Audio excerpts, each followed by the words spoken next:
Today I'm joined by Mr. Arvind Virmani, the former Chief Economic Advisor. Thank you, sir. Thank you. Sir, I want to start this interview by asking you the growth numbers have come down again. What does this imply to the economy going forward? This was the sixth consecutive quarter of quarterly year-on-year decline. That is clear from the GDP data. I mean, it's a little puzzling when people say, "Oh, GDP data doesn't show." It's showing it. So that is one. Secondly, from whatever one sees on the monthly and other data, it's likely that the growth has bottomed out in Q2. And in the monthly data, maybe between on September or October. So very likely the Q3 will show a recovery. How much will, of course, depends, because if it is poised on September or October, it will make a difference. If the bottom was in October, then the recovery may not be that quick. If it was in September, probably we'll see a more significant recovery. And as part of that, it matters that the decline started kind of in Q3. So there will be some base effect, but that is fine. I mean, when we are talking about growth rates rather than the GDP relative to that time, that is a relevant issue. So because we are talking about Y on Y, not month to month.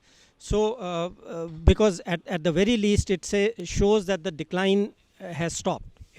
So I would think that there will be a modest recovery in Q3 from the Q2 levels of growth.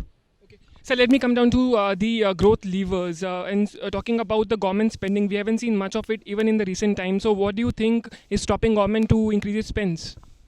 Well, I'm not sure I agree that there's no government spend. Really, the recommendation one has is to accelerate the expenditures. As I kind of explained in my talk, what we need is a policy which will actually improve fiscal deficit situation in the medium to long run, but also provides a stimulus or an impulse during the current year when demand is clearly down. Okay.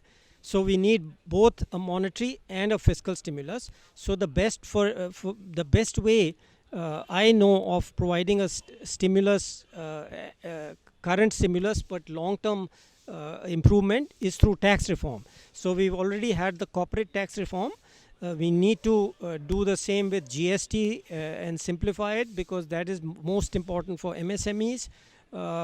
And thirdly, we need to implement the structural or legal code reform that is already been recommended by the direct tax code committee.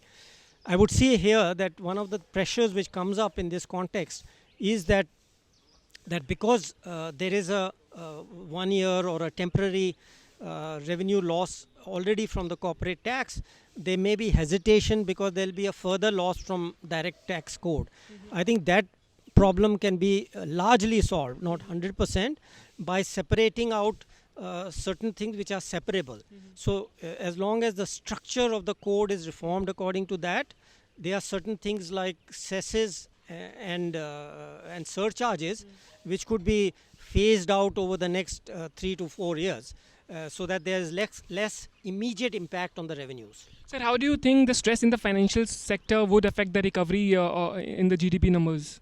Well, that's one of the important causes. So it's not. I mean, that's one of the second most important reason, in my view, is the clogging of the credit and loan channels, which kind of started or was initially because of public sector mismanagement, or PBS, the public sector banks overlending and not following proper market procedures during the from 2010-11 onwards, and then the IL and FS crisis, etc. So the whole credit channel to the public, to the households, etc. More importantly, to the households, has got clogged. So clearly, kind of unclogging that thing through regulatory reform, through systemic improvements, etc., is very, very important. And the thing there is the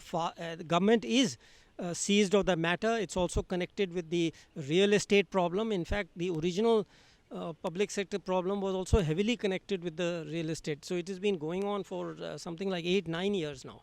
So, but it all came out when Raghu, tightened the norms. So coming out doesn't mean it's just happened now. It's just it triggered the thing, but the thing built up over many years. So, so it is very, very important. Steps are being taken both by the government and the RBI, but really the key is how quickly it is resolved, because that will determine how quickly the GDP recovers.